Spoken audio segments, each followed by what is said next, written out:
In the military, I really never lost my faith. I always think of maybe the 24th Psalm. I guess, the earth is the Lord and the fullness thereof, the world and they that dwell therein.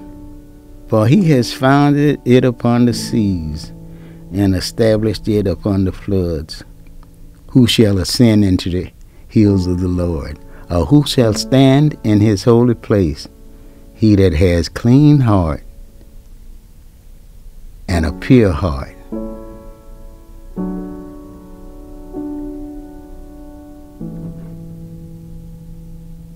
I was drafted before I got out of high school in May of 1943, and I went to the Selective Service Board, and then they gave me a date to go down to be inducted. I really wanted to go into the Army. And the guy, when my turn come, he said, well, you're going to go to the Navy. I definitely didn't want to go to the Navy. Only thing you could do in the Navy is be a messman and wait on officers as far as black. In other words, you was below deck.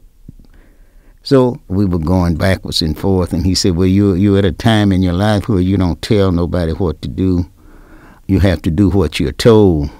I said, I can't argue that. I said, but the only thing I know, I'm not going in the Navy. And there's a guy sitting way over in the corner. He was a Marine sergeant. So he said, hey, send him over here, I'll take him. The Marine Corps was the last branch of the service that got integrated. Montford Point Marines is the first black that went in the Marine Corps when the Marine Corps opened up during World War II. 20,000 black troops went through Montford Point between 1942 and 1949. The first black Marines consist of a lot of black guys that had been to college. If they'd have been white, they would have been officers. Some of them was teachers, and some of them was even lawyers, but they started off as private. No black officers was in World War II. Last part of 1943, the orders came that we would go overseas. Troop trains back right up in the camp, and we were headed for West Coast, California. We'd taken the southern route. We left North Carolina and went down through South Carolina and got to Atlanta, Georgia.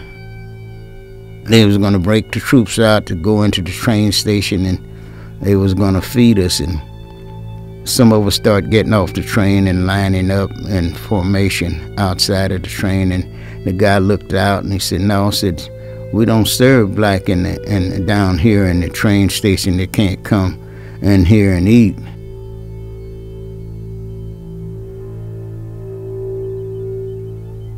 I got to thinking about, we're going overseas to fight for you guys and you people, and we can't even eat in a restaurant. And I know some of us going over here and we won't come back.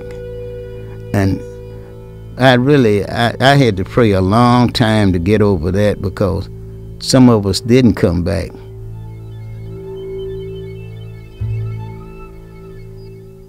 We finally landed in the Least Islands, and they really, really didn't want us to go into combat. We felt awful bad because we felt like we were prepared, and we were prepared. We knew that. A lot of black Marines saw combat, but it wasn't publicized.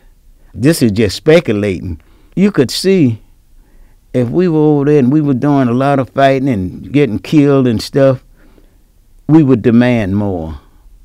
The people back here, the black people, would, hey, give us some more rights. Our guys is over there fighting too. Man, were we glad to get back home. We came up through the Panama Canal and we got to Norfolk, Virginia. It was in January. We'd been overseas for a couple of years. Man, we like to froze. It was cold. We hadn't had that kind of cold weather in 2 years, and we almost froze. And we saw a big tent way down on the other end of the pier, and they said the Red Cross is down there. So, oh man, that made us happy. We're gonna go down here and get some coffee and donuts. Got down there to the end of the pier, and they said, well, we don't serve black no coffee and donuts here. So we was introduced back to segregation after being overseas all that time. People just think our history is so far back. When I was young, before I left Mississippi, I talked to a lot of people that was in slavery, and they would tell us about what happened, tell how their mothers and fathers would get separated or sold off and stuff from them, and how they would feed them, you know, like pigs and stuff in a trough. So I've lived long enough to see where we was and where we come from and where we are and where we're going to be. Now in the Marine Corps, they have black generals in the United States Marine Corps. What if we hadn't have made it? They wouldn't have had nobody.